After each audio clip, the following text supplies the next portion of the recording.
Okay. Wanted, people for laser-only consultations. If you hate wearing glasses, don't skip this video. Thank you, YouTube, for putting the video up and ad right in the beginning of my show. Really appreciate that. Thank you. So, let's get into this. Good morning, good afternoon, good evening. Welcome to BWTM Sports. Okay, so let's talk about this man, Deontay Wilder. Congratulations, Mr. Wilder. 10 defenses of the WBC Heavyweight Championship of the World. People talk like 10 defenses is something simple, and most of the people that they talk about haven't even made 10 defenses or even 5 defenses of their world title. Deontay Wilder has made 10 defenses of the world title. So, congratulations to him. And I'm one of those guys that when he started off his career as a pro, I was one of those guys who was really sticking it to Deontay, saying he's fighting very poor opposition. But he has grown as a fighter and he's developed a better jab and better boxing ability, range and timing and footwork. And he has really honed his craft, and he now has to be established now for me the best heavyweight in the world, if not the best heavyweight in the world, the most electrifying, most devastating puncher in world boxing. In fact, historically, he might be the biggest puncher of all time. That remains to be seen, but we do know in this era, he's the biggest puncher, bar none. And we put up there guys like Julian Jackson who could really crack. I think Deontay Wilder remaining undefeated and still fighting top opposition and putting them on their back or knocking them out is something that's pretty phenomenal. And once again, he has shown that a top level fighter can be outboxing him, or he has the luxury to sit back and just relax and wait and wait and wait and get ready and then throw that right hand and knock Ortiz over. Bearing in mind, Ortiz's chin as an amateur wasn't the greatest, and he'd been knocked over a few times as an amateur. So Ortiz's chin has never been the greatest. And I always mention this way before this fight was announced between Wilder and Ortiz before the first fight was announced, I told you all this. So it's really nothing new there that I'm telling you. That's not to discredit Deontay Wilder, by the way.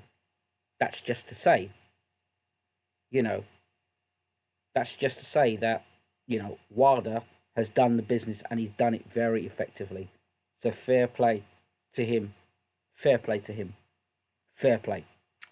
All right, so congratulations again to Deontay Wilder. Tonight we're going to talk about goalposts. We're going to talk about robberies in boxing.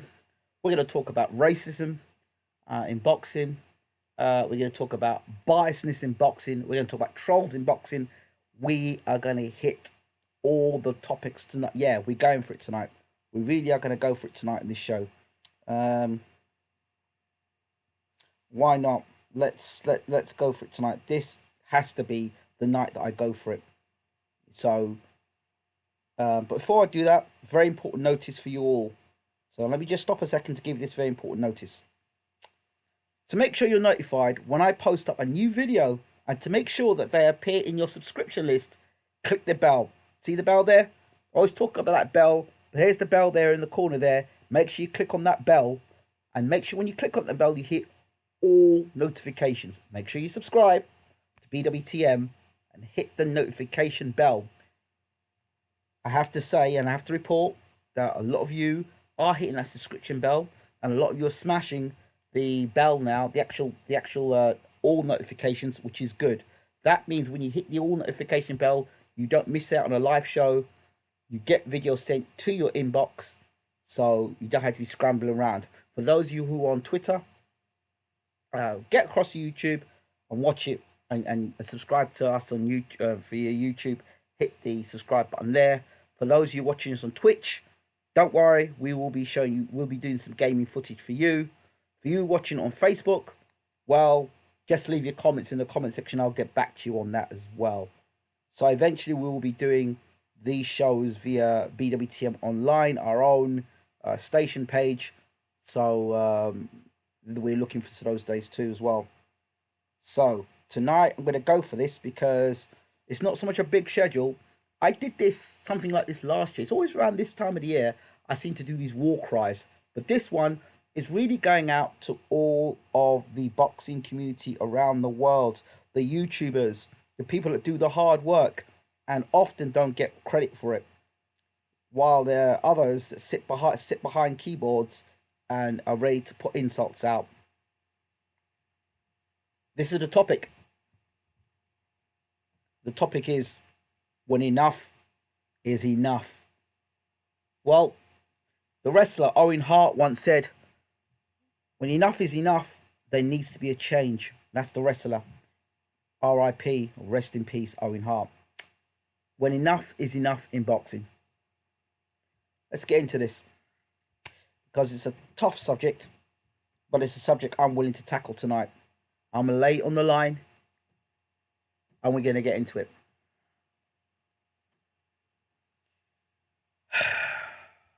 Where do we start with this topic? All right. Why is it, as boxing fans, we allow ourselves to weekly, monthly, yearly endure promoters taking us for granted? Why is it we should be allowed to know that the fix is in before the fight even begins? I will use John Ryder versus Callum Smith as a perfect example. Callum Smith, the home fighter. Callum Smith, the unbeaten fighter.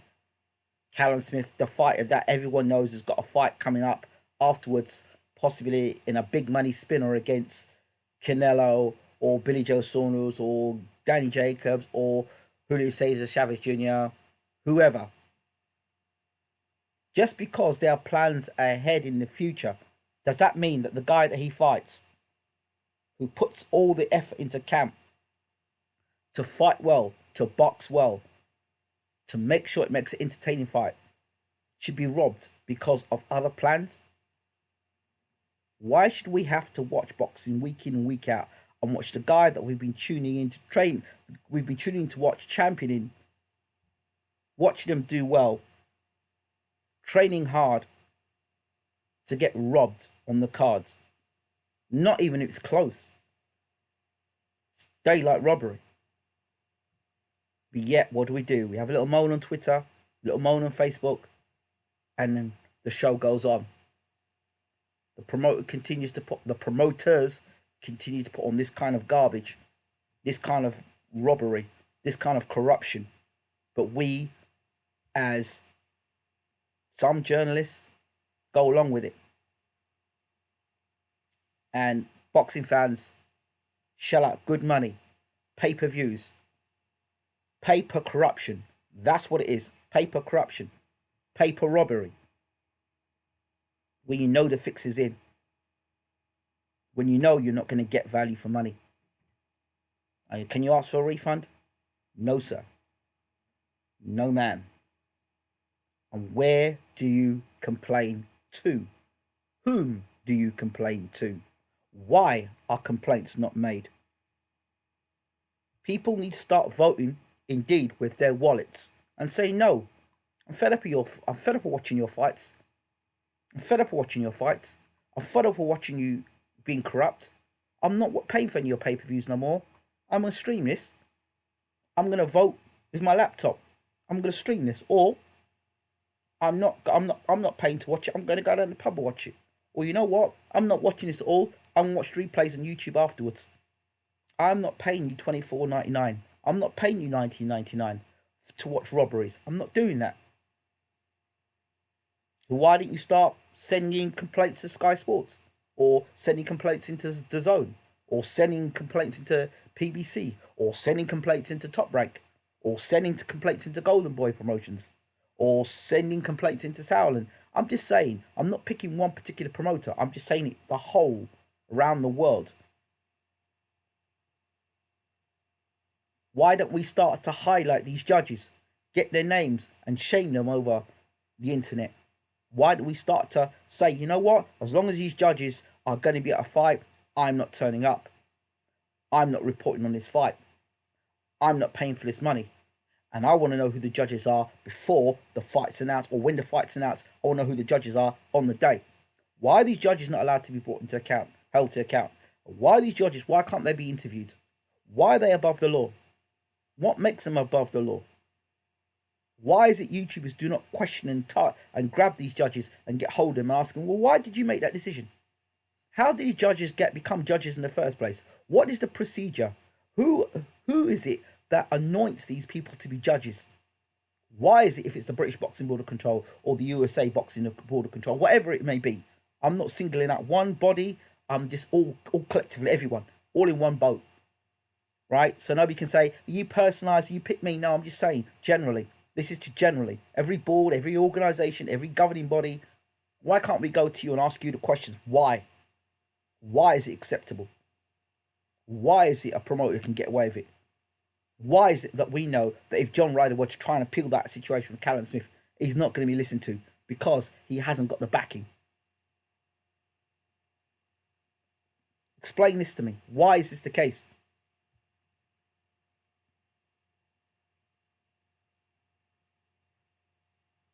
No damn accountability. So I'm talking about it tonight. I'm going to talk about it tonight. Why is it that we have people doing interviews across the globe and not pressing these promoters? Hey, that was a poor decision. What was your scorecard? Why was it scored that way? Are you aware that people that keep watching this are going to walk away from your fights? That you're going to lose pay-per-view numbers because you're not got good scoring and all your judges are corrupt and all your referees are corrupt? Can you explain to me why we're spending this money investing in your youth program or your next gen program, but out of your next gen program, nobody goes on to be a world champion? Can you explain to me what the vision is for these fighters you've got? Why don't people ask these questions? Enough is enough. Cut with the crap. By trading standards alone, they say that you have to, if I'm selling you a bottle of Coca-Cola, then a bottle of Coca-Cola is got to have Coca-Cola in the bottle and it can't have Pepsi on it. It's got to have Coca-Cola in it. Sky Sports, however, they give you a boxing match, but then the commentators read a script out. They read a script out that doesn't tell us that the two fighters, their job is to commentate, to tell us a fair assessment of what fighter A is doing and what fighter B is doing. That's what they're meant to do as commentators. But what they actually do, have their own inbuilt script to praise one fighter, which is the TV fighter, and then the fighter that hasn't got the promoter or the B-sided fighter gets slammed. Nothing he does is enough. But let's even go further. Let's go further into the bias and racism that goes within the mainstream media within sport. Let's go to you can pick them out right away. Show me if there's equality within, even in Britain. Show me if there's equality within the boxing writers within the UK. If there's equality there, you name it up from the top going down. Is there equality there? And if there's not equality there, why is there not equality there? Let's not say about stamping out racism when, hey, you show me equality. Show me equality. Show me equality with your referees. Show me equality in your judging. What's your encouragement to see? Because I know there's a good healthy number of non-white boxers in the UK. And don't tell me about me flashing a race card. I wouldn't have to flash a race card if things were all balanced, but things are not balanced. Okay? Why is it that, the majority of the mainstream media, and there's more people breaking through in media now in sports, right? But they are not mainstream media. What they've ended up being, for the most part, have been people from the YouTube pushing their way in and asking pertinent questions. But I know for a fact a lot of those are not really welcomed. They're there because they forced their way there, but they're not welcomed and they get treated disgustingly. They get pushed to the back of the queue, so the cushy interviews can go and do their interviews, ask nice cushy questions. But let me tell you something. YouTube, as we know, is the main hub now for boxing. It's the main hub. That's why people like KSI and Logan come and do what they're doing. So it's the responsibility of the YouTube boxing community in general now to start calling out these poor writers, these poor journalists, and exposing them from what they are. That they're part of, they work with these promoters. Call them out, expose them. Call them out, expose them, because they're very good. These writers are very good at saying other fighters are exposed. Very good at degrading and not giving fighters credit where it's due. They'll say, well, Canelo fought this guy that was old, but that's okay. But Deontay Wilder fought an old guy. Oh, that's not good. You see? So to cut the bitings out is to go cut the crap by simply it's nothing is enough.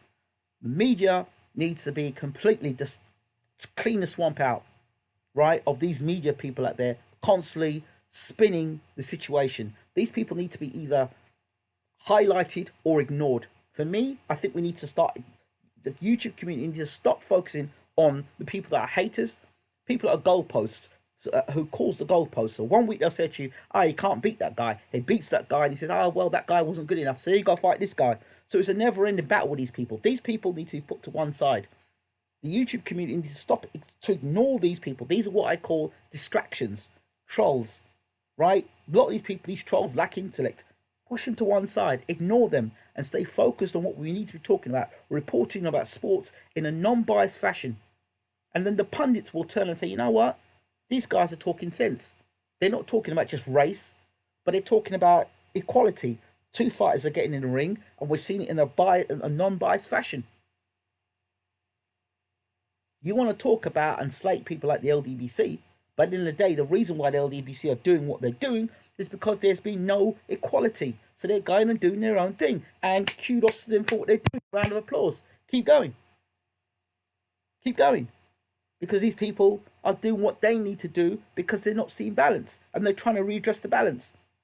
Because for so long that it's been out of whack. It's been lopsided the other way. But now the LDBC are trying to bring it back to bring some balance. It's so heavy one way that then it has to get heavy the other way to kind of rebalance it. So I don't have no problem with it whatsoever. Let the fight continue. Let the fight go on. You know? So I'm speaking truth to power today. And I'm saying that we need, as a boxing community, to hold these people to account. Referees, judges, and all these people we spend our energy saying, who say, well, you know what? Deontay Wilder's a windmill. And who cares about their opinion? Put them to one side. Put them to one side. They're distractions. Don't worry about their opinions. Let's stay and be focused and celebrate. You look at guys like the Charlo brothers. The reason why the Charlo brothers are the way they are, who seem overly seem to be overly promoting themselves and pushing themselves out there, because they can't wait for the mainstream media to do it. Because a lot of the mainstream media are racist and biased in their way in America. That's just the way it is. Not asking you, I'm telling you. So these guys have to go over and above the usual way to promote themselves. That's why. And this is why you see people like Mayweather doing things they're doing, and what's his name? Tank Davis. It has to go over the top. Because you're not getting the credit you deserve. It's not balanced. So enough is enough.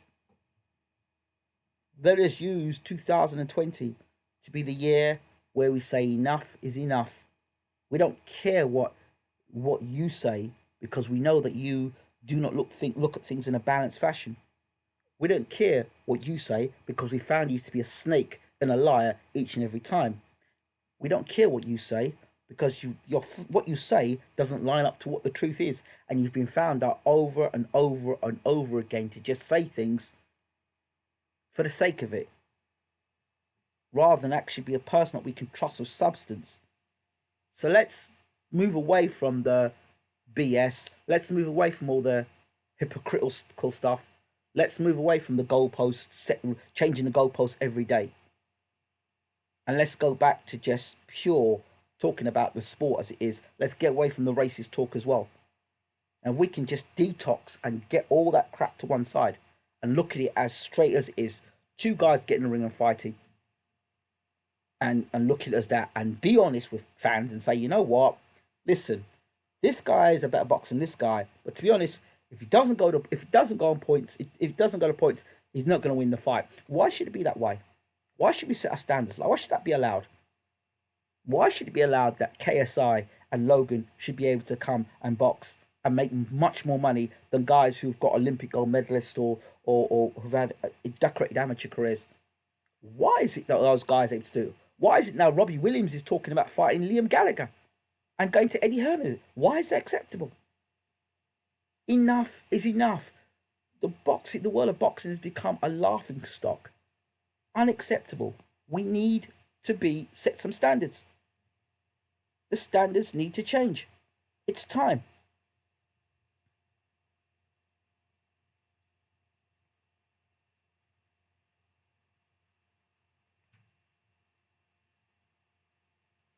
Okay, so example. So in football, Core 2971 says need to scrap judging and include a VAR scoring system. Yes, well, it's not working in football at the moment, and a lot of things people are disgruntled about.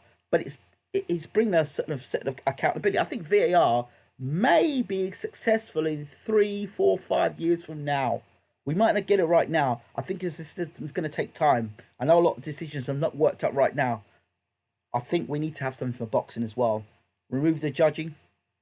And I don't know if we can put something where we can put something inside the gloves so that every time a boxer makes contact, that's scored in a computer system.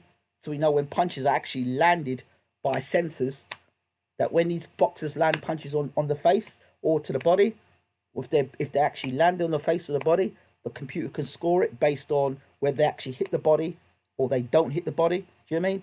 So that would be one way of going about it. I'm sure sensor system could work. There must be a wireless sensor system that could work for scoring. It's an idea. It's taking things out of the hands of man and kind of put it into the computer system. But again, can the computer be rigged? God only knows. But there needs to be a system. Maybe there needs to be a fourth referee. Maybe there needs to be a fourth judge. Maybe there needs to be 3 judges and then one guy at the end that can override the decision. Or 5 judges. 2 judges that look at the 3 judges' decision and have 2 judges afterwards. We run that back and say, okay, you 3 judges have scored it. Okay, now let's run that back again.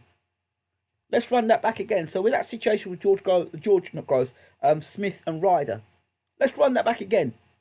So you're saying to me that Smith won that fight 117, 111? Yeah, let's run that back. Let's go to the 2 guys upstairs. Guys, what are you thinking? He's full of crap.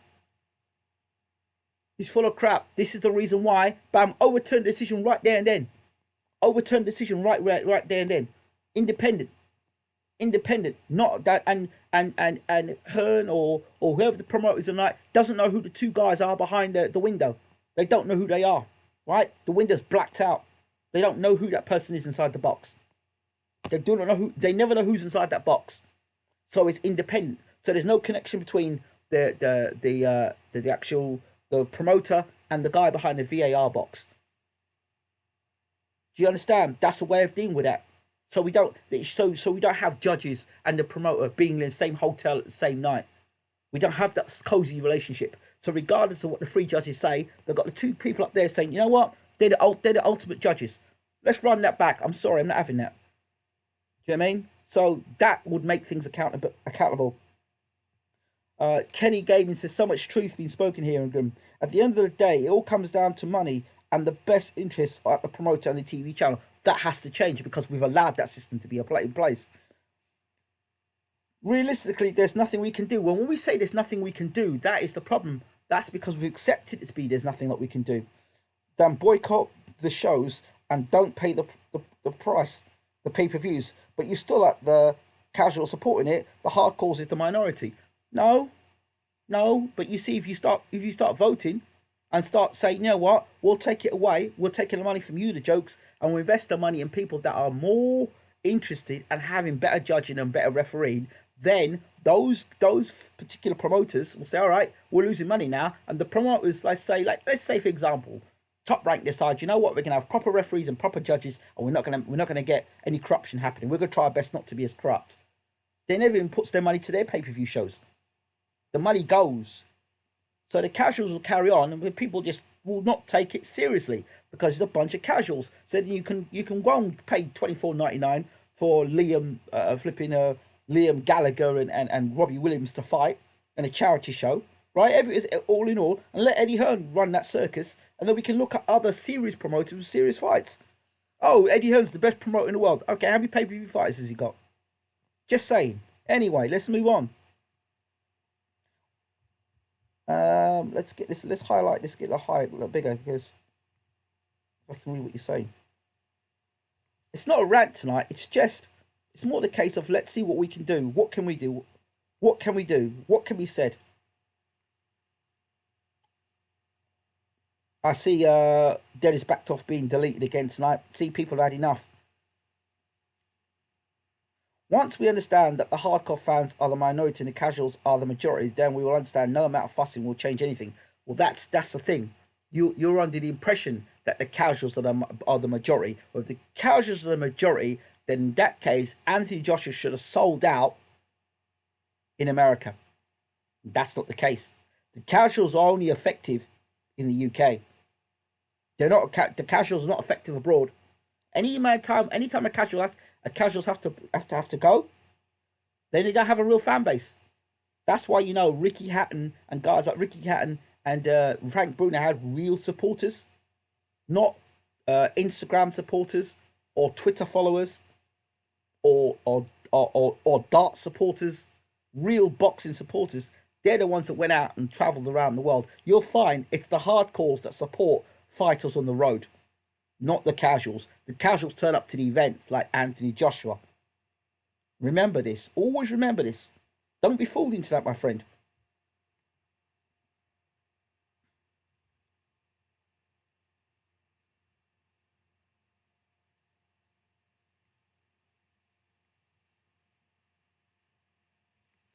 Everything is based on money and the interest of the promoter and TV channel and the networks. Here we go. We have some and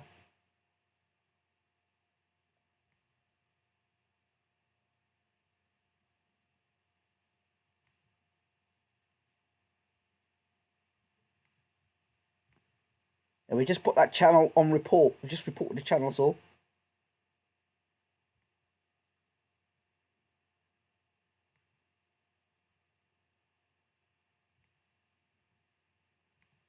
Simple. Great video, Graham, and I completely agree. There we go. So we see the trolls in the room. Absolutely no chance, no room for them whatsoever. Promoters are allowed to be pally-pally with referees and judges. Wouldn't be allowed in any other sport. Can you imagine in football where the referee's having a night out before March with manager? I agree. I totally agree with you. So these are things that need to happen. We need to talk about and we need to discuss. And the boxing community, if they want to be taken seriously, they need to take a stand. So this is the topic that I feel very strongly about. And as you can see, Troll is in the room, but we're not paying them any mind. We're going to keep going. Enough is enough, people. Enough is enough.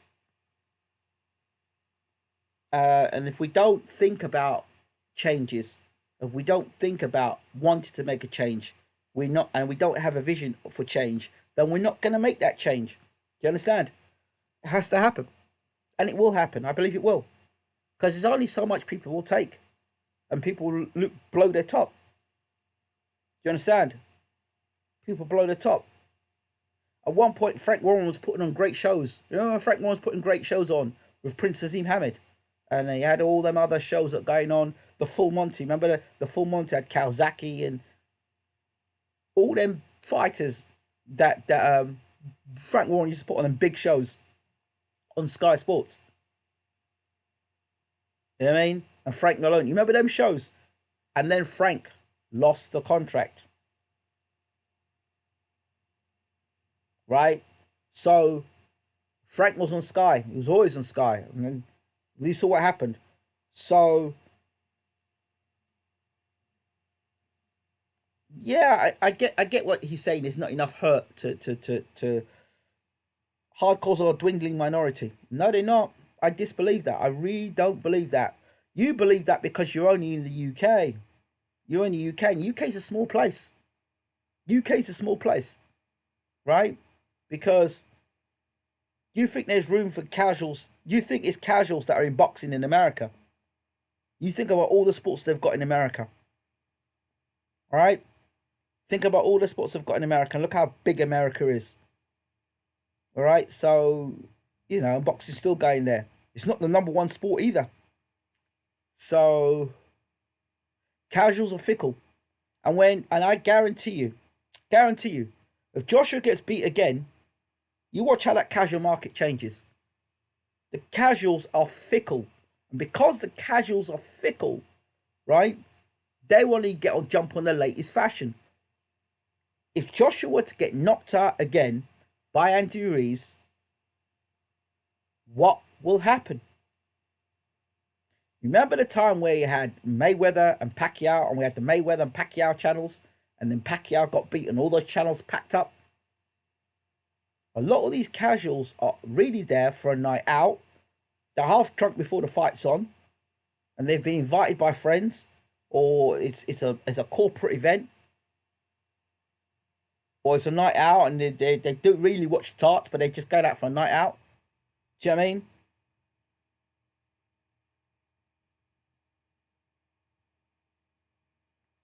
So really and truly, I think to myself, my focus is that I'm not buying into the hardcores are dwindling. Hardcores are not dwindling.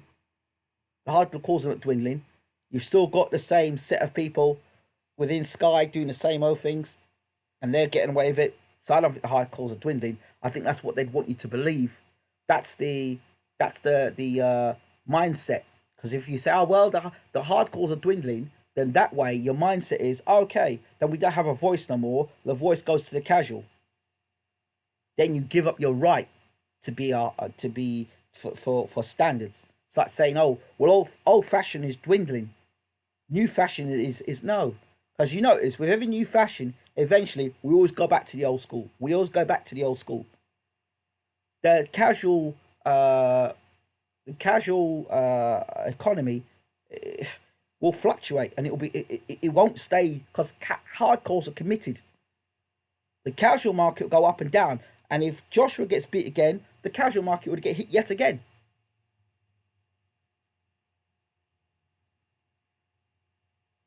Are you aware that Ortiz was only one round up prior to the knockout against Wilder, when it was clear he won every round? It doesn't matter. It doesn't matter. The bottom line is he got knocked out and was always going to get knocked out. That's the bottom line. No more want to talk about that. Eddie Hearn will manufacture someone else. Yeah? Well, I don't know where he's manufacturing that person from. Where's he manufacturing? No Olympic gold medalist. So where's he manufacturing from? Okoli and Boatsi? No. No. So who else is he going to manufacture? Eddie scouts are scouts out guys who have big casual appeal rather than good boxers. Well, they're not going to go very far, are they? I don't see AJ losing. I see the ref jumping in and settling Ruiz. It will go to points or be a robbery on the cards. Yeah? Sit there. Believe that. I don't believe that. Corn 2971 says, there's always one judge that scores the fight with a stupid score, and then the other two score it fairly even. That's how they do it whenever there's a fix. Yeah, but hold on a second. That judge had the fixing from the start. He knew the rule from the start. All right, he's probably put up in a penthouse. He's been on to a promise. He's been well looked after. He had a nice brown paper bag slipped in. Plus whatever vices it may be women, maybe a bit of coke. Who knows? They're well looked after. Canelo and AJ are the investments. If Callum Smith gets backed, then AJ will be protected. Canelo and AJ are the investments. Yeah, well, you can only. That's what I don't believe that. That's why there's an 85 million. That's why AJ's making 80 million or 85 million. I believe that's a cash out. But I don't think they can influence it that much. You've got Heyman involved in this as well. Them sort of games might not be able to get away with them sort of games, right? So I don't believe that so much. I believe that you can't hide from getting hit. I don't believe AJ can get away from getting hit for 12 rounds. Right? And I don't believe he's sufficiently recovered. And I also don't believe that I don't think he's sufficiently recovered. B, I don't think he looks healthy. He looks like he has, as my good brother said, he looks like he hasn't eaten for weeks. So not interested. I don't believe it's going to happen. I watched the first half of the Smith fight. Gave Riders 4 out of 6 rounds. 117 car was impossible to come to.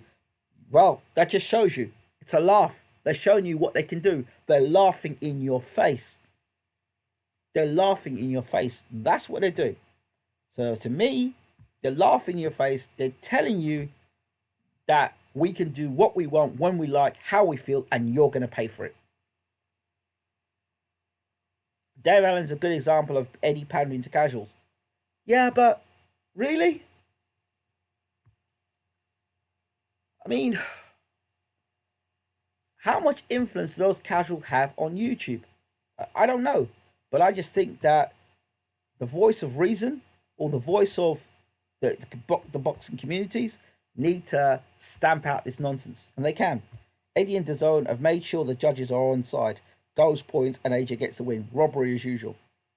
I can actually see DAZN offering Ruiz lots of money if he manages to get past AJ. You know they want to target that Latin demographic. That's what I believe. That makes more sense. Eddie and DAZN don't want all belts for Heyman. Oh, they may not want it. They might not want it.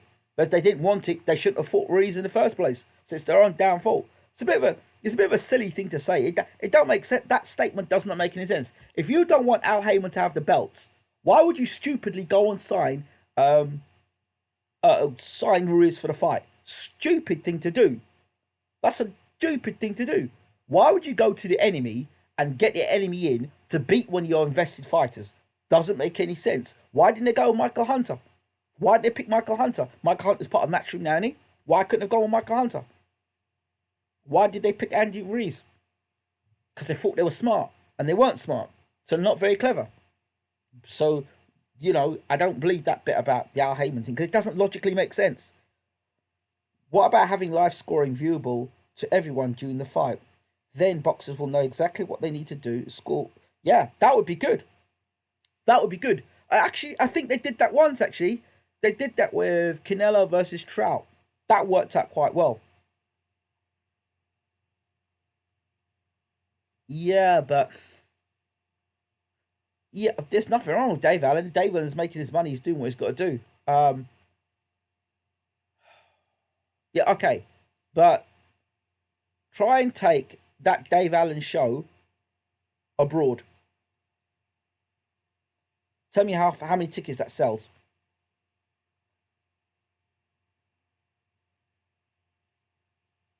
Ruiz didn't backfire. It didn't backfire. It was a bad choice in the beginning.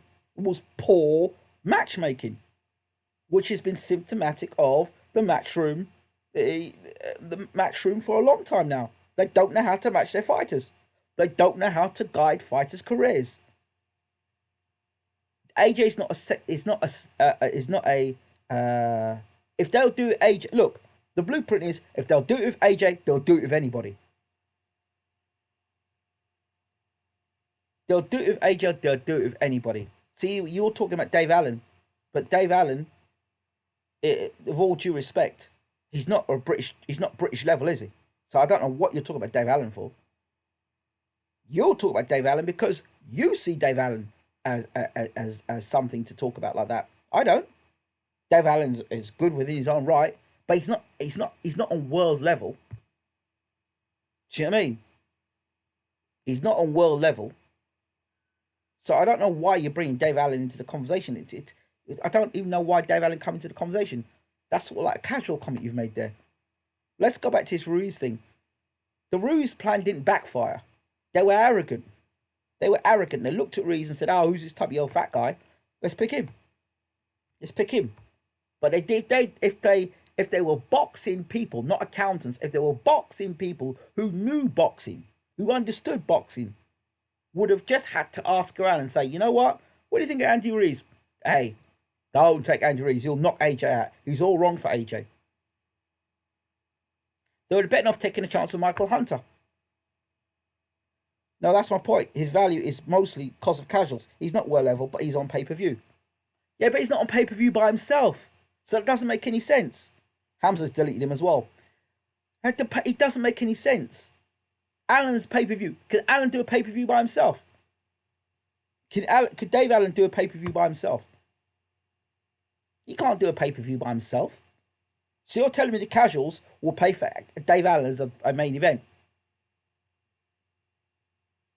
Okay. I don't believe that. I don't believe that for 1 second. They have to stack that card. That card has to be stacked with other guys on the bill for people to tune up and watch that fight. Whereas Canelo is an event. People will pay to watch Canelo. People will pay to watch Golovkin. People will pay to watch AJ. Right? So this is what I'm saying. Might not be popular what I'm saying. And it's not about being popular. It's about speaking these things out so we can make the adjustments and make the changes. That's all. Make the changes.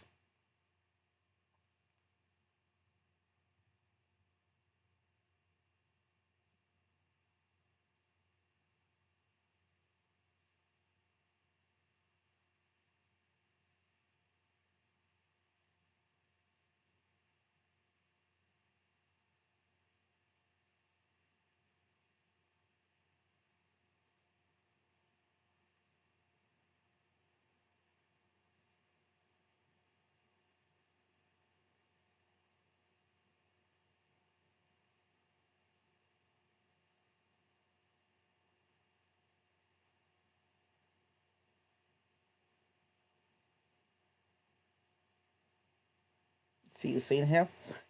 Eddie and Matchroom literally took Ruiz for a bum of the week. If they knew what they knew now, they wouldn't have made the fight. It would have been ducked like Wilder until 2021. That's it. So you know the score. You know the score. Most people know the score. So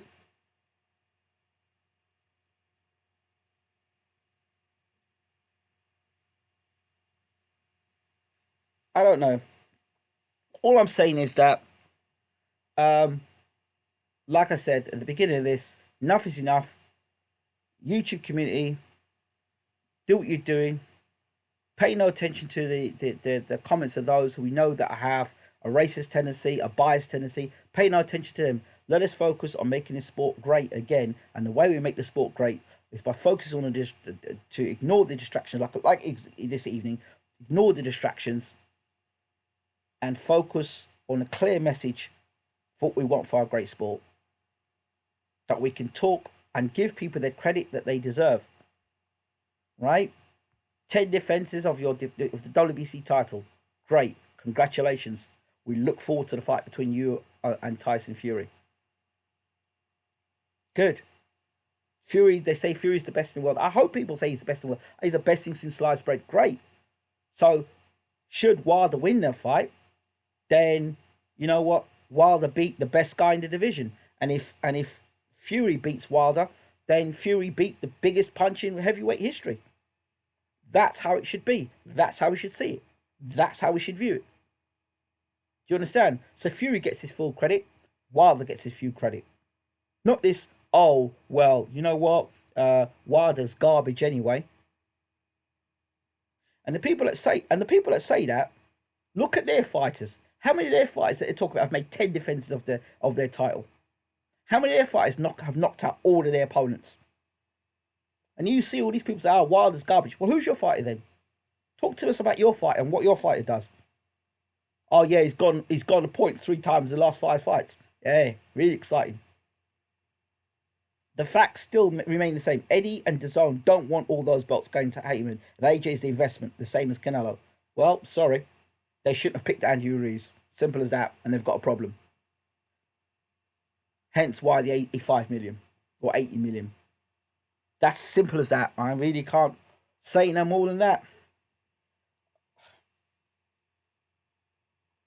It's arrogance that caused it to backfire spectacularly. And arrogance. You can see his arrogance. Even the promoter came out straight afterwards and said, what did the promoter say straight afterwards? We should be beating the likes of Andy Ruiz. We should be beating the likes of Andy Ruiz. Why should you be beating the likes of Andy Ruiz? What made you come to that premise? As far as I'm concerned, Andy Ruiz is an unbeaten fighter because Joseph Parker didn't beat him. Fury only fought two A level opponents, while Wilder dropped HIG twice, and then old Klitschko.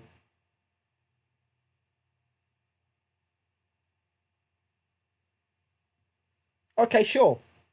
Yeah, but Hamza, I get that.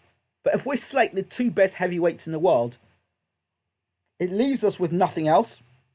And that's why UFC, and that's why I give UFC the biggest credit in the world. Us boxing fans, we shoot ourselves in the foot. We'll shoot our sport in the foot. Conor McGregor decides to cross over into boxing. And we've got people, boxing fans, who are supporting McGregor. Hardcore boxing fans supporting McGregor over the pound for pound best fighter in the world. Have you ever heard such madness? This is what I'm talking about. So, me, I will do my bit while I can. I will do my bit. I will try and be as non-biased as possible. I'll try and give you the truth as possible, and I will try and do my best to give you honest, non-biased, non-racial commentary and non-racial. But I will see, as I say, if I see there's biased commentary or biased reporting or biased journalism, and I know there's certain people out there who are downright racist, I'll call it for what it is. I'm not biting my tongue, and I'm not going to turn around and say, hey, you're flashing the race card. Yeah, well, that's my right to flash the race card because things are so imbalanced. If things were balanced, I wouldn't have the right to throw a race card up.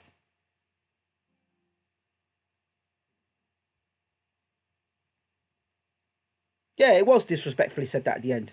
We should be beating lights. I feel you, but if he's a pound for pound candidate, he has to fight better opponents. Who?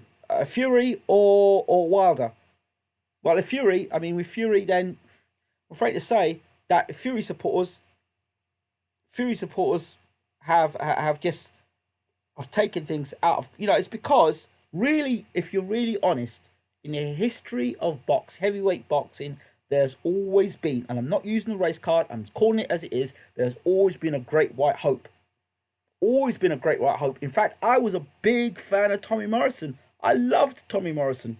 I loved Tommy Morrison. It was just disgusting to see how Michael Bent beat the crap out of him. I remember staying up to watch Tommy Morrison fight Michael Bent. Michael Bent beat the crap out of him.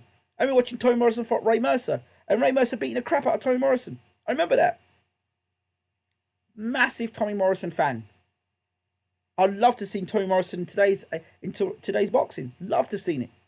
Tommy Morrison had one of the best lip talks in boxing. I love Tommy Morrison. You drop Tommy Morrison. Tommy Morrison didn't have a great chin, had tremendous left hook, big heart. He'd get up after being dropped, he'd get up and fight. Love Tommy Morrison. So we know, bottom line, they need a white heavyweight, right? And that white heavyweight, they haven't got in America. So the next best thing is Tyson Fury. So Tyson Fury is that white hope, that white savior. That's what it is. Call it for what it is. Not playing the race card. It is what it is. He's a white guy who's, he's a good looking guy. He can talk. He's very articulate. Probably the most articulate heavyweight that's white that's out there at the moment. Do you know what I mean? He is what would have been in the Ali era. He would have been the Jerry Cooney of the Ali era. That's who Tyson Fury would have been. Tall, big, long. You know what I mean? He would have been the Jerry Cooney. I just think that Fury's a bit more articulate than Jerry Cooney. But he would have been the Jerry Cooney of that era. And I can't say that Fury's better than Jerry Cooney because in that era, there were some real killers around in Cooney's era. So, you know what I mean? You know how it goes. Danny Brown says white cells. I don't know about white cells. What I will say is that there's more opportunity. There's more opportunity. That's what it is. There's more opportunity. Or the door is open. Right? The white market, the door is open. The door is somewhat shut to the black market. And even, the Mexican market. Mexican market is open because, you put two Mexican guys in there and they're going to fight and beat the crap out of one another. That's it. Morales and Barrera. Black guys are more likely going to give you some slicks, some skills, some you hit and not get hit, shoulder roll, all the rest of it, and all the fancy dance stuff. They don't want to see that. They want to see two guys get in the ring and slam, bang, wallop. You're going to see more of that with the two Mexican guys. You're going to see more of that. And I'm just being honest. You're going to see two more of that with Gatti and Ward, Morales and Barrera. That's what's happened. And then you've seen what happens with Junior Jones versus Marco Antonio Barrera. You had the one guy, the Mexican that everyone loved.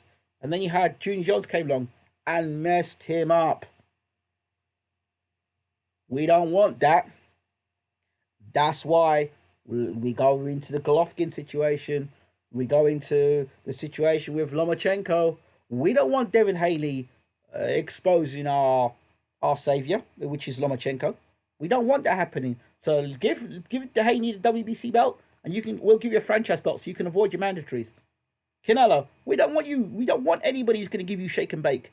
Shake and bake means rhythm. We don't want anybody giving you any shake and bake. So to avoid the shake and bake, tell you what, we'll make you franchise champion. So you can keep your contract going.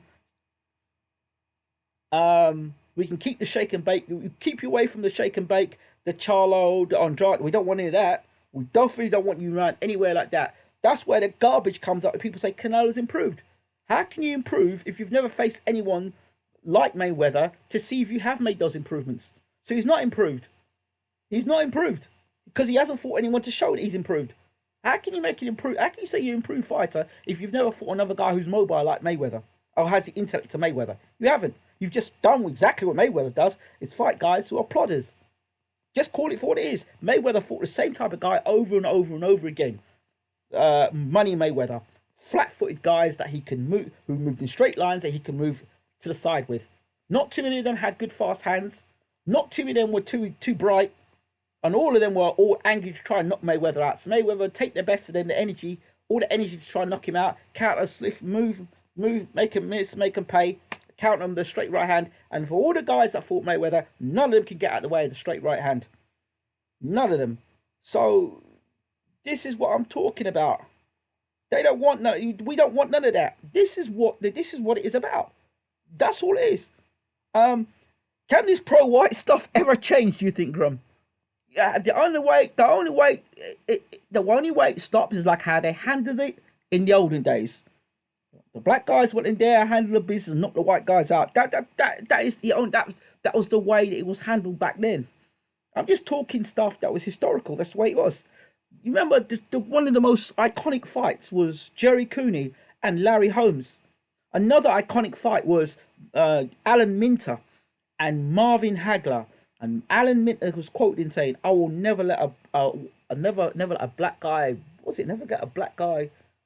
Take my title, right? He said that, right? I'll show the flip with Hopkins and Kawasaki. We'll come back to that in a minute. So it's not just one way, right? I'll never let a black man take my title. I think he said something like that. And Minter got the crap beaten out of him by Marvin Hagler, and there were bottles thrown in the ring afterwards. In the UK, all this, we love America, or we love our American boxing. All that stuff down the East End. I think it's the East End. All those guys throwing bottles in the ring. Yeah? You remember all that stuff? Some of you guys got short memories. But that was going on. So let's take that to the side for just 1 second. Push that to one side. Then we had... and Mentor, years later, actually came out and admitted and said, you know what? I'm not that type of guy. I was told by my PR person at the time to say that stuff to Hagler. So it was something that was really, really unfair. Do you know what I mean? It was really unfair. He said. Then we had the situation with Cooney with Holmes. So they set that fight up. Cooney and Holmes, black v white. You had that. But let's not even go there. You had the whole situation with Hopkins and Kawasaki. I'll never let a white boy beat me. What's the most ignorant thing to say? I never let a white boy beat me. Ironically, it was a white boy that beat him, and it was a white boy that knocked him out of boxing. Literally knocked him out of the ring. So the boxing gods don't forget things like that. So, so these are things, these are some things we're talking about here. And I know people say, the best fights in boxing that sell is a white guy versus a black guy. Well, remember, we just even go back to Jack Johnson, the days of Jack Johnson when he was the first world heavyweight, first black world heavyweight champion. and he wasn't allowed to. It was forbidden for black guys to date white girls. So we going back. It was all way back then. So I can't stop that, and it still happens in America. It's still happening in America today, right? That's why people like Deontay Wilder don't get the shine they deserve, because he's a guy that's saying, "Listen, I am not going to be no slave. I'm not going to get tied to no contract." And because he's a little smarter than the situation happened, that's why he has such disrespect for AJ and Eddie and Barry, because he sees what's going on. He sees what's going on, and he sees how AJ is being played, and he don't like it, and he speaks out about it. And the powers that be see how Deontay is moving and acting and behaving, and say, no, you too educated. You too educated. You too smart. So they just say, oh, Deontay Wilder's not good. And look at the people that are saying it. Look at the writers that say it. Look at the writers that say it. So Deontay's got no choice but to continue knocking guys out. So, see, Tyson Fury, I love Tyson, but when he fights Deontay Wilder, let it be clear, let it be known that this fight isn't, and Tyson knows it, this fight isn't about two boxers coming together and fighting. This is about black and white. And when it gets to America, it gets like that. That's what it's about in America. It is about race. So you just listen. You see, you just listen. Here we go. George Michael says Wilder getting knocked out next. Yeah, because Fury's knocked out Otto Wallin, hasn't he? And Fury's got a huge knockout record. Anyway, let's move on. Yeah, they don't like that, Ingram. Ingram, do you remember Eric Morales versus Zahir Rahim? That's another example. Canelo's output has improved. It has improved. Canelo fought Lara. We saw how that ended. Indeed, Hamza. It isn't about race. George Michael, it is about race. And anybody who tells me it's not about race, when you turn around and say things, it's not about race, it's people like you that cause barriers to actually break down to barriers to people progressing. So if you don't think it's about race, that's fine. Keep those comments to yourself, because you're part of the problem, not part of the solution. Canelo only ever caught 2 guys that can create angles and 2 controversial wins. There we go. Lots of white fighters were excluded until the Soviets got let in. They haven't reached all heights, but they're filling every division. It's fairly equal amongst Mexicans, whites, Africans right now. What? Whatever. Yeah, somebody's dealt with him. Yeah, that's it. So we know where you're at, George Michael.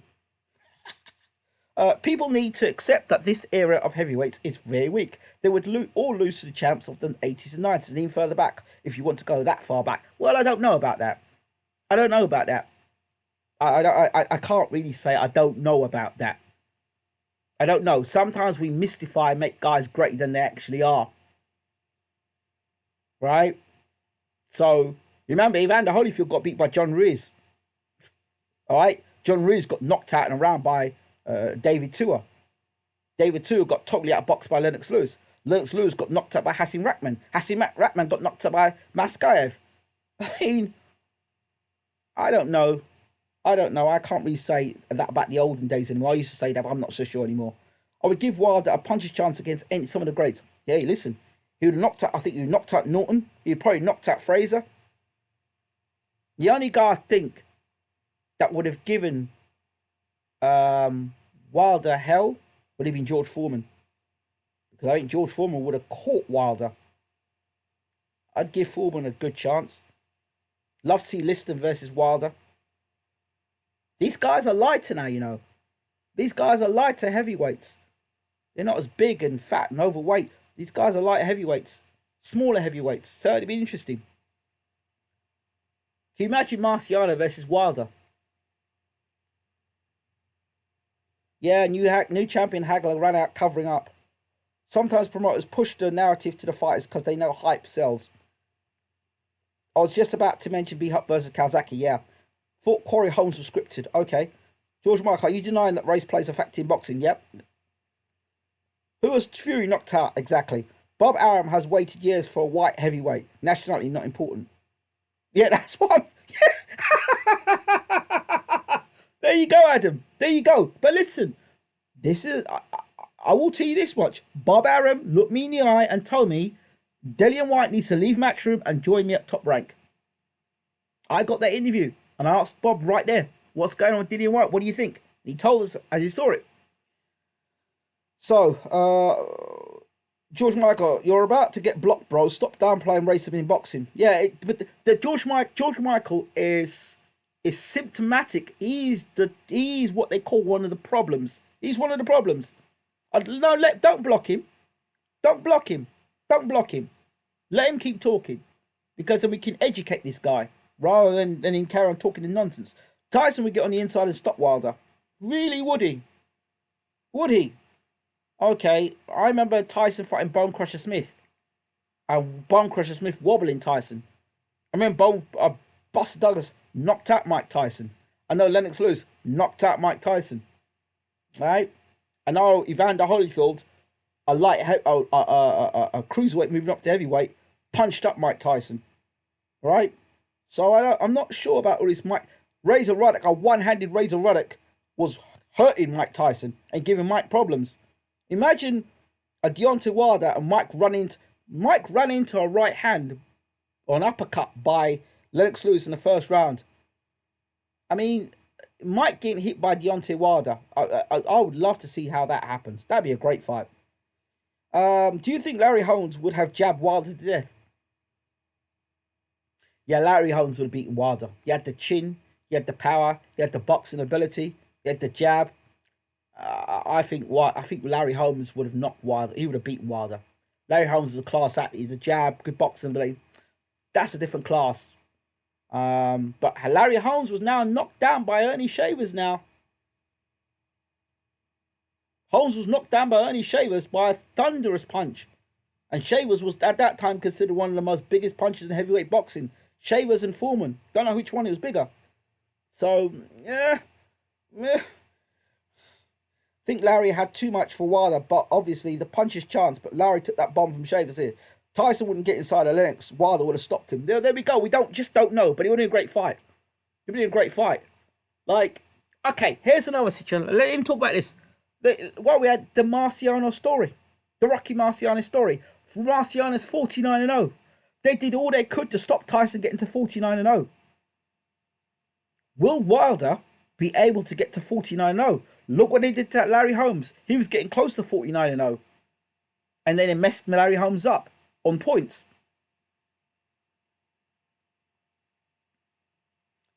Larry had an iron chin and a heart. I like Tyson, but which fight did he actually win? He lost all the big fights, no disrespect. That's a fact. Mike Tyson is more of a myth than an actual legend. It's a fact. I love Mike.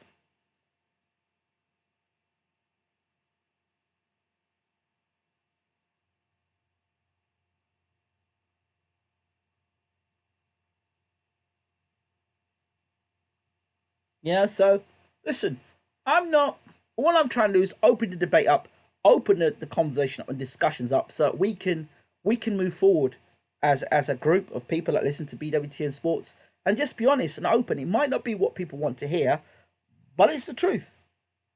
It's the truth. Let's talk about these things.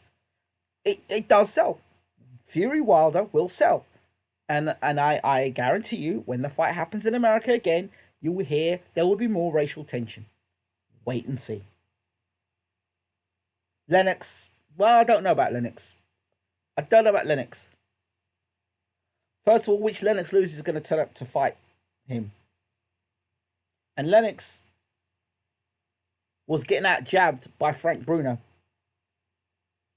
Backed up by Frank Bruno. Lennox has been knocked out by Oliver McCall and Hasim Rahman. And none of those guys hit as hard as Deontay Wilder. None of them. They did the same thing with Baseball Ingram. They don't want to see blacks breaking records. That's okay. So that's why you have someone like Usain Bolt come along in athletics and tear the field apart. Jesse Owens, we saw it back then, back in the day. Jesse Owens, Carl Lewis. I'm biased. I think Lennox Lewis is maybe the best heavyweight of all time. But I don't know. He wasn't consistent enough.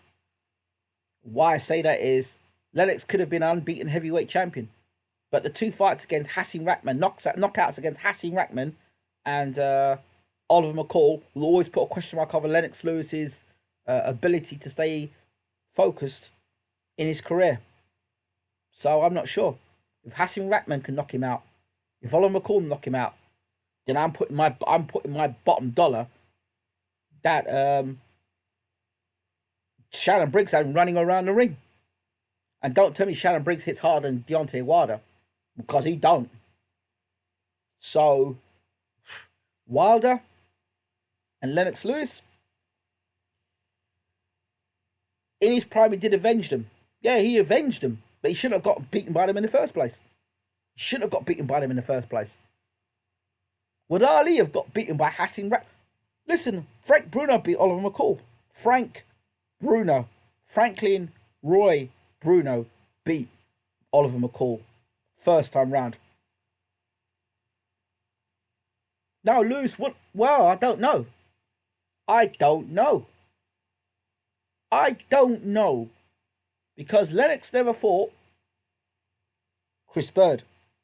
Lennox never fought Michael Moorer. Those are two guys Lennox Lewis never fought, and they were offered to him. He never fought Ike either.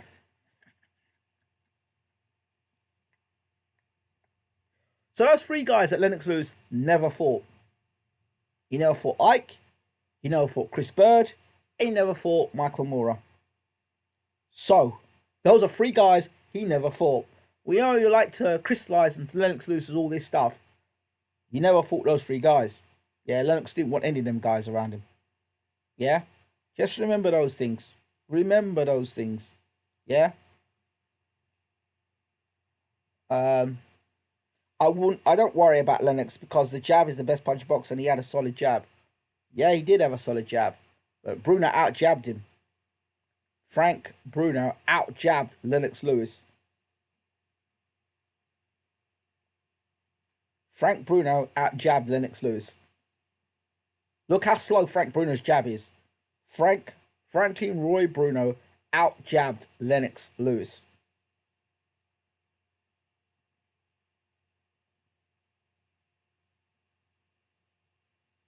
Yeah, he also got knocked out with Stewart in the corner with Hasim Rahman. Again. And he was even more complacent with that when he managed Stewart. Yeah, he managed Stewart when he got knocked out by Rahman. He turned up to South Africa a week or two before the fight. I saw the Bruno fight live. Tyson Fury has to be perfect for 36 minutes, and Wilder has to be perfect for 2 seconds. I've said it. Fair enough, but all fighters have certain opponents they never fought. Sugar Ray never fought Aaron Hawk time prior. I know. Bruno fight was early in Lennox's pre-Stewart career. Okay, alright, when he got knocked out by Hasim Rahman. That's it. He got KO'd by Hasim Rahman with him managed to in the corner. Your point is, he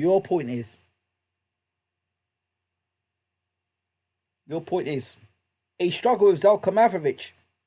He struggled with Ray Mercer. Wasn't he managed to in his corner then? Yeah, so the next white heavyweight that they're going to try and praise and shoot up is Alexander Usyk. They had a problem with Usyk because, first you got the language barrier there, and Usyk's first fight against Chaz Witherspoon weren't great. That's outside influence, but obviously we have to judge Lennox in prime if we're making comparison because he's retired. That's Lennox Lewis. You can't say outside influences. We have to take outside influences. So what's he going to do? So when he fights these guys, what world is Lennox Lewis going to be on when he's fighting? Is he not going to have an outside world? Is he just going to be stuck in the gym all day long? Is that how you're going to make Lennox Lewis? Is he not going to have an outside world?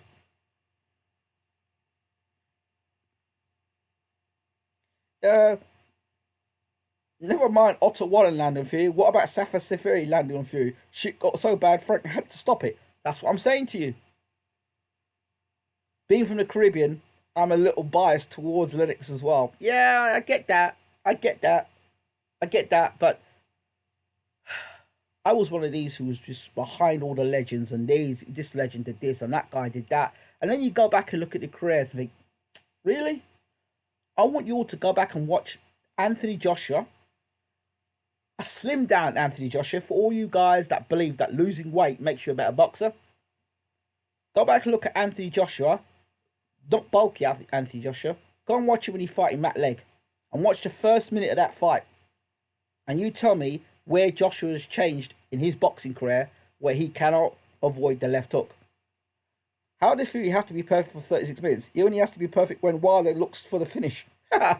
No, he just has to have a perfect chin, that's all. Lennox Lewis, Crazy Ballhead's best entrance song ever.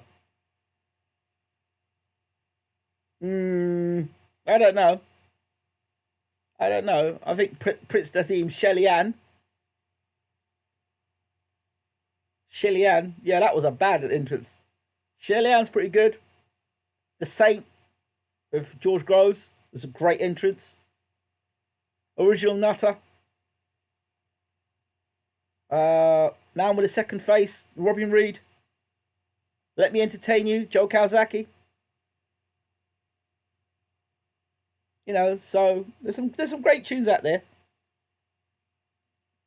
Or if you're comparing fighters, I don't consider training went. What? How the training went? Yeah, well, you've got to add the training as well. We're gonna chase them crazy ballers out of town. Epic versus Tyson. Lewis labelled to victory in at least quarter of his fights. Agreed. I'll let Berterbiev's Stranglehold tune. That's a hard rock song. I did start film studying AJ. I don't see him beat Ruiz at this point. No, he doesn't. He doesn't. He doesn't beat him. Simple as. Can't beat him. Technically cannot beat him.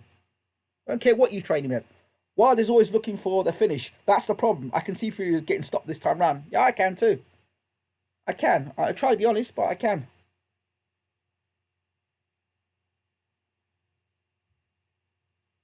Okay, I've gone over my time on this, by the way, people.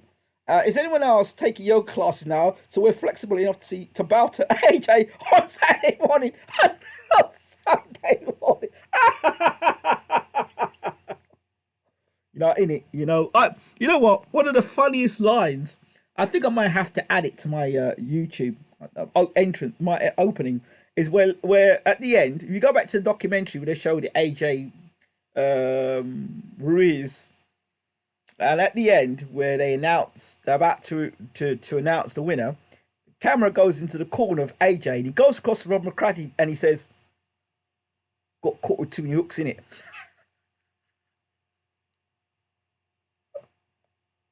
I just find that hilarious. Got caught with too many hooks in it.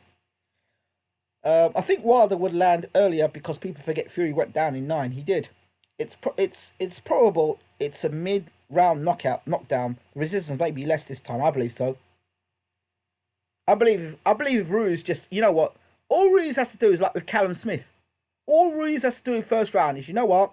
Slip the jab, get inside, do your work. Slip the first jab, bang, bang, bang inside. That's it.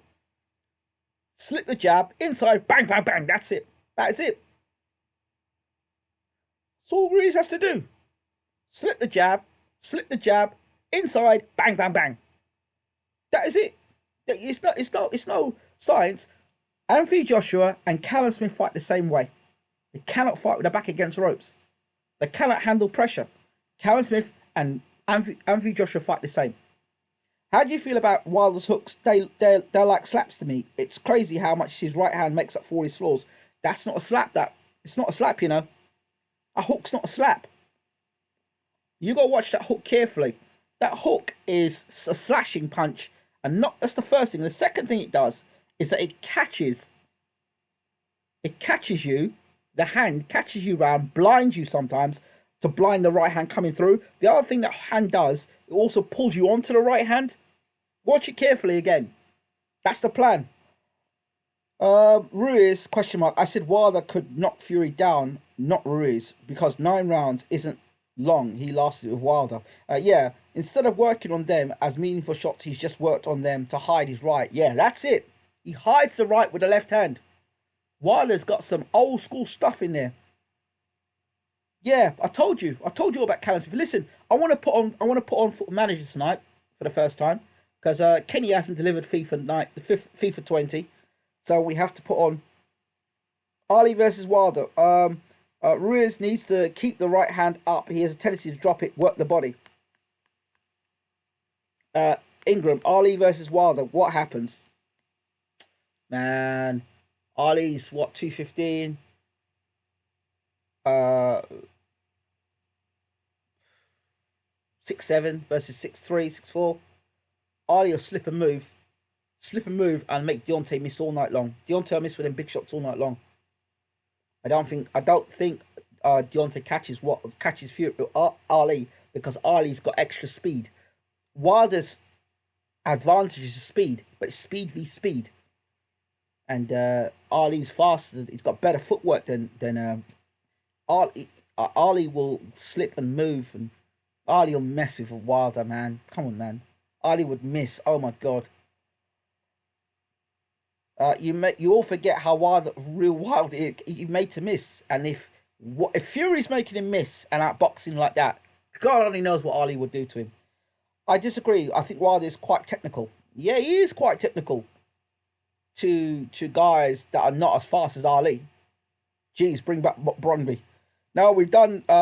Ali could beat anyone. They say he was good at outring, but forget he could jab while laterally skipping. That style is best ever. You know what? I've got to bring. Two things that people I've got to bring back into the room. I've got to bring back Muhammad Ali's brother. I need to get in touch with him and bring him back on the channel. Would you like that? Would you like me to bring Muhammad Ali's brother back on the channel? Wilder wouldn't KO like, even if he lands. Ali had a super chin. Look, Cooper dropped Ali, but I just don't see. I don't see Wilder landing on Ali. Would you like that? Me bringing Muhammad Ali's brother, Rahman Ali, back on the channel? That would be amazing. I think we should make it happen. What do you think? Should we do it? Ali's brother back on the channel? Come on, people. I want to hear what you got to say. People don't say anything. Right, I want to do some FM. I want to do some Football Manager tonight. I've given you a lot of boxing now and thoughts. So, yeah. Yeah, I think that's it for me. I want to try and do some Football Manager tonight. You would love it. Yeah, you'd love it. Okay, I'll try and bring him back to the channel. That'd be great to have him on the channel. With Tony Sese, we're meant to have him back on the channel as well. He is the trainer of O'Hara Davis, and his son plays for Tottenham, so we're going to try and bring him on the channel as well. So we're bringing Tony Sese back. Yeah, Wilder gets the job done. Yeah, that'd be great. Okay, I'll do it. I'll definitely do it. Right, as always, smash the subscribe button. Hey, you know what else you can do now? Is on the channel now we have, forgot to let you know. Yeah, there's a little button. If you go and look along here, there's a little button here. There's the smiley, there's the emoji. Next to the emoji, I want to let you all know this, how you can support the channel. We have something here called Show Your Support for BWTM. If you can see it, you can click here, and there's two things. You can do super stickers, and you can do super chats. So, just to let you know that. Just thought I'd let you know that, all right? For future reference. Now my chat's gone missing.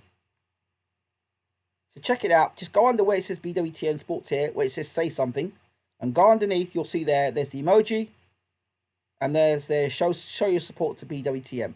Right, I'm out of here, people. Let's get that Football Manager going and play the first episode tonight. Thank you all for watching.